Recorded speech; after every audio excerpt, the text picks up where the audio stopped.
कितना वर्षമായി ഇവിടെ बंगाली अभी कितना साल हो गया? मेरा 8 साल हुआ। 8 साल हो गया। अच्छा 8 साल हुआ। पहला 6 साल सैलरी अच्छा देता है, 2 साल का अंदर सैलरी नहीं देता है।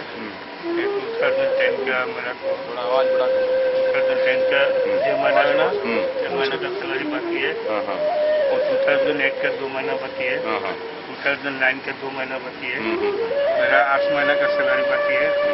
2 महीना पहला वो मुल्क जाने का लिए कर दिया, वो बोलते हैं आज जाएगा कल जाएगा, ऐसा बोलते हैं। मैं 4-5 महीने आगे मेरा कोई प्रॉब्लम होता है, मेडिकल में पोल्यूशन होता है, तो मेडिकल का पैसा भी नहीं दिया कंपनी, मेरा पैसा खर्चा हो गया। अब मुल्क जाने वाला मैं कैसे जाएगा? मुल्क जाएगा तो पैसा नहीं मिलेगा तो कैसे जाएगा? मुल्क मेरा बच्चा है, पूरा है, पढ़ने का लिखने का खर्चा करने का। अभी क्या तकलीफ हो रही है अभी आपको? अभी मेरे को हार्ट का प्रॉब्लम है। ये कितना महीना हो गया इसे प्रॉब्लम? वो 3-4 महीना आगे वो अस्पताल में दिया है ना, वही से प्रॉब्लम हुआ।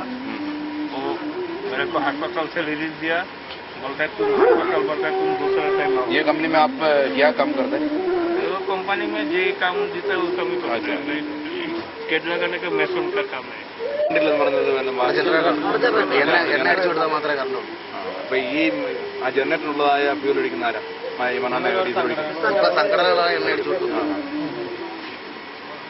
സംഘടനകൾ തരുന്ന സഹായത്തിന് പുറത്താണ് ഞങ്ങൾ ഒരു നേരം ആഹാരം കഴിക്കുന്നവരാണ്. കേരളക്കാരെ എത്ര പേരാണ് ഉദ്ദേശം? 300 പേരോളം. ഞാൻ വന്നിട്ട് 2 വർഷത്തോളം. എനിക്ക് കിട്ടിയത് 18 മാസം പണി കിട്ടിയാണ് കിട്ടിയിട്ടുള്ളൂ. വീടിൻ്റെ ആധാരം വരെ പണയം വെച്ചിട്ടാണ് വന്നത്. പിന്നെ 50,000 രൂപ ഞാൻ ആധാരം എടുത്തു. അച്ഛനാണ് എനിക്ക് രോഗിയാണ്. 10,000 രൂപയുടെ ഗുളിക ഒരു മാസത്തിനുള്ളിൽ വേണം. ഈ മാസം 2 മാസത്തെ പൈസ കിട്ടുമെങ്കിൽ 2 മാസത്തെ ഗുളികെങ്കിലും എടുത്ത് വയ്ക്കാമെന്ന് കിട്ടും. അതും ഇല്ല. ഇപ്പം കടകളിൽ എനിക്ക് 8-7 മാസത്തെ പൈസ കൊടുക്കാണ്. കടലിൽ പോലും 5 പൈസ കൊടുക്കാനോ വീട്ടിലേക്ക് അയക്കണം. എനിക്ക് ഭാര്യയും ഒരു കുഞ്ഞൊക്കെ ഉണ്ടാവും. 5 പൈസ പോലും കൊടുക്കാനോ അയക്കാനോ ഫോൺ വിളിക്കാൻ പോലും ഒരു ഗതിയിലാണ് ചെയ്യുന്നത്. എത്ര ആളാണ് ഇവിടെ വന്നിട്ട്? ഇവിടെ വന്നിട്ട് ഇപ്പം ഞാൻ 2.5 വർഷത്തോളമായി. 4 മാസം ഇരുന്നതിന് ശേഷം എനിക്ക് 4 മാസം പണി കിട്ടിയത്. ഞാനിവിടെ അരിവ് എന്നൊരു കമ്പനി സെക്യൂരിറ്റിയായിട്ട് പോയിക്കൊണ്ടിരിക്കുകയാണ്. പക്ഷെ 4 മാസം ഇരുന്നിട്ട് ഞാൻ 4 മാസം പണിക്ക് വിട്ട് ആ പൈസ എനിക്ക് കിട്ടിയിട്ടില്ല. ഇപ്പൊ എത്ര നാളത്തെ പൈസ മൊത്തം കിട്ടാനുണ്ട്?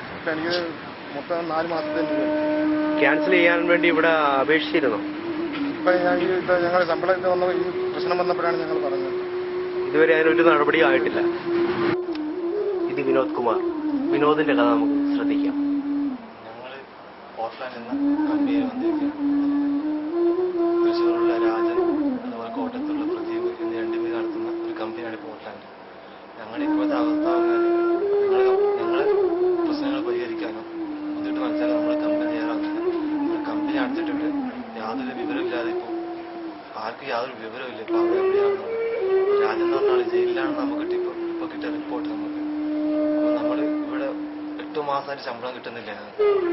തുടർച്ചയായി 4-5 മാസമായിട്ട് ശമ്പളം കിട്ടാത്ത പല ആൾക്കാർക്ക് താമസിക്കുന്നുണ്ട്. ഇപ്പോൾ അതുപോലെ നാട്ടിൽ ലീവിന് കൊടുത്ത ആൾക്കാർ, കേരളത്തിലായി കിടക്കുന്ന ആൾക്കാർ, അങ്ങനെ പല ആൾക്കാർ പല ദുരിതത്തിൽപ്പെട്ട് കിടക്കുകയാണ്. കല്യാണമായിട്ട് പോലും നാട്ടിൽ പോകാൻ പറ്റാത്ത പല ആൾക്കാർ ഇന്ത്യക്ക് താമസിച്ചുകൊണ്ടിരിക്കുകയാണ്.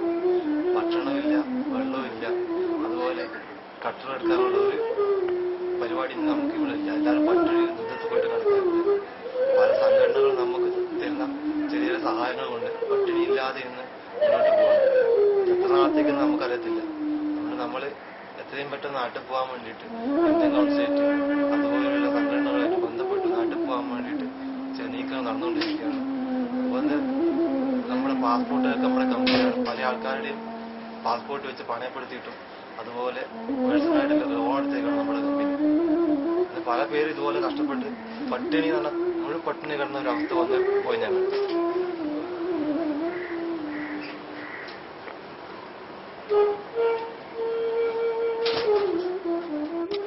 അടൂരിൽ നിന്നുള്ള രാജേഷിന്റെ കഥ നമുക്ക് ശ്രദ്ധിക്കാം. ഞാൻ ഈ കമ്പനി എന്നിട്ട് 6 വർഷമായി. എനിക്ക് ഇപ്പോൾ കിട്ടാനുള്ളത് 10,000 ശമ്പളം കിട്ടാനുണ്ട്. ഞാൻ ഈ കമ്പനി വർക്ക് ചെയ്തിട്ട് ഞാൻ പല സൈറ്റിലും പല കമ്പനിയിലും വർക്ക് ചെയ്തിട്ടുണ്ട്. പല വർഷങ്ങളും കമ്പനി ചീറ്റ് ചെയ്തിട്ടുണ്ട്. എക്സ്റേ കമ്പനി ഇപ്പോൾ 4 ദിവസമാണ് പണിഞ്ഞുകൊണ്ടിരിക്കുന്നത്. ഈ 6 വർഷമായിട്ടും ഞാൻ ഇപ്പോഴും 4 ദിവസം പണിഞ്ഞുകൊണ്ടിരിക്കുന്നത്.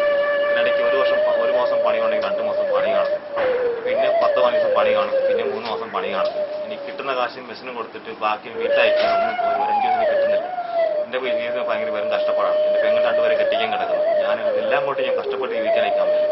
ഇടയ്ക്ക് ഒരു നാട്ടിൽ പോയി എനിക്ക് 8,000 തരാനുണ്ടായിരുന്നു. എനിക്ക് കിട്ടിയത് ഒരു ടിക്കറ്റ് 1,000 നിർത്തമാണ് കിട്ടിയത്.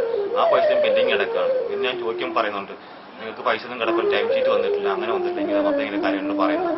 ഞാൻ എന്ത് ചെയ്യണം? ഇപ്പോഴും ഞാൻ ഈ കമ്പനി നിൽക്കാൻ തയ്യാറായിരിക്കുന്ന വ്യക്തിയാണ്. പക്ഷെ എന്നുണ്ടെങ്കിൽ എൻ്റെ വീട്ടിലെ കഷ്ടപ്പാടും കടങ്ങളും ഒക്കെ നിൽക്കാൻ തയ്യാറായിരിക്കുന്നത്. പക്ഷേ ഇപ്പോൾ നിന്നുകൊണ്ട് എനിക്ക് യാതൊരു കഥയില്ല. എൻ്റെ വീട് പട്ടിണിയാവുന്നതല്ലാതെ എനിക്ക് വേറെ ഒന്നും ഞാൻ ചെയ്യാൻ പറ്റുന്നില്ല. ഇപ്പം എനിക്ക് ആകെ ആഗ്രഹം എന്ന് പറയുന്നത് നാട്ടിൽ പോവുക, ഇപ്പം കൂലിപ്പണി ചെയ്ത് ജീവിക്കുക. എനിക്ക് ഒറ്റൊരു മാർഗ്ഗം എൻ്റെ മനസ്സിലിപ്പോൾ കാണുന്നുള്ളൂ. അല്ലെന്നുണ്ടെങ്കിൽ ഇവിടെ നിന്ന് ആത്മഹത്യ ചെയ്യുക. അതല്ലാതെ എനിക്ക് വേറെ ഒന്നും പറയാൻ എനിക്കൊന്നുമില്ല.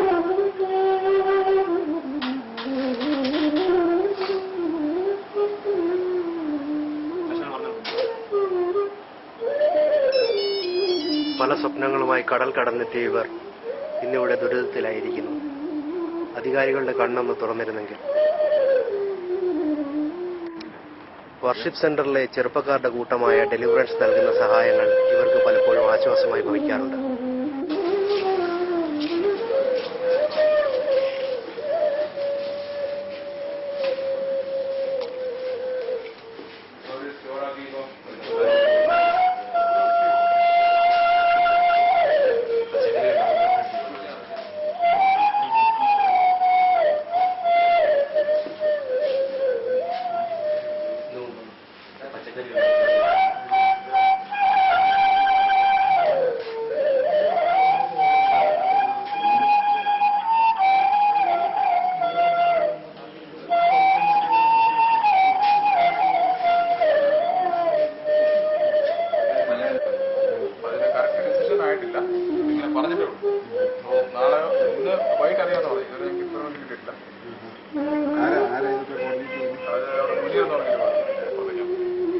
ഇതുപോലെ 4-5 ക്യാമ്പുകളുണ്ട്.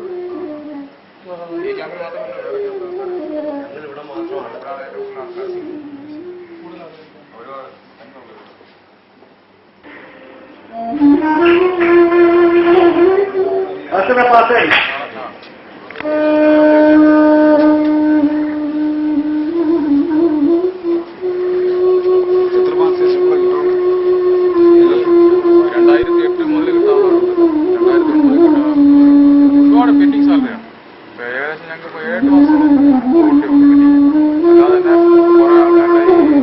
സാലറി ടൈം ആവുന്ന ഇവര് കുറെ ആൾക്കാരെ പിടിച്ച് സൈറ്റിൽ വിടും. അപ്പൊ അത്ര ആൾക്കാർ 5-6 മാസം പേയ്മെന്റ് കൂടുതൽ പെൻഡിങ് ആണ്.